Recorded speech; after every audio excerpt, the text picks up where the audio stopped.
उत्तर प्रदेश के एक छोटे से कस्बे बक्सरपुर में एक वीरान पड़ी हवेली थी, जिसे लोग सावित्री हवेली के नाम से जानते थे। कहते हैं 50 साल पहले वहाँ सावित्री देवी अपने परिवार के साथ रहती थी। एक रात अचानक आग लग गई और पूरा परिवार रहस्यमयी तरीके से गायब हो गया।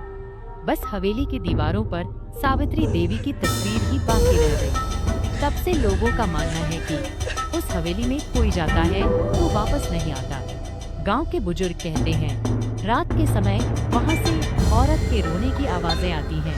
कोई परछाई दीवारों पर चलती है। अर्जुन को खबर मिलती है कि इस हवेली में कुछ ऐसा छुपा है जो सालों से कोई नहीं जान पाया। वह गांव आता है और राधा से मिलता है। राधा भी अपने दादा का पता लगाने के लिए हवेली में जाने को तैयार हो जाती है।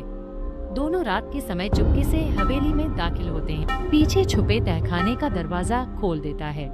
तहखाने में क्या था? अंदर एक बड़ा सा संदूक रखा था। संदूक खोलते ही एक पुरानी डायरी मिलती है, जिसमें लिखा था, जो मेरे परिवार के साथ हुआ वह कोई दुर्घटना नहीं थी। गांव के ही लोगों ने हमें मारा ताकि हवेली के नीचे छुपा खजाना ले सकें। पर मेरा श्राप इस हवेली पर है। जब तक मेरा सच बाहर नहीं आएगा, मेरी आत्मा यहाँ भटकती रहेगी।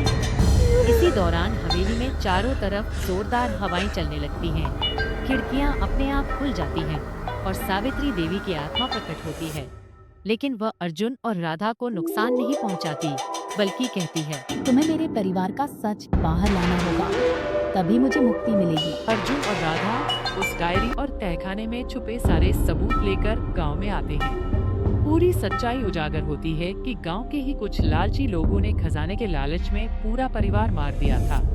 आखिरकार हवेली से श्राप खत्म होता है।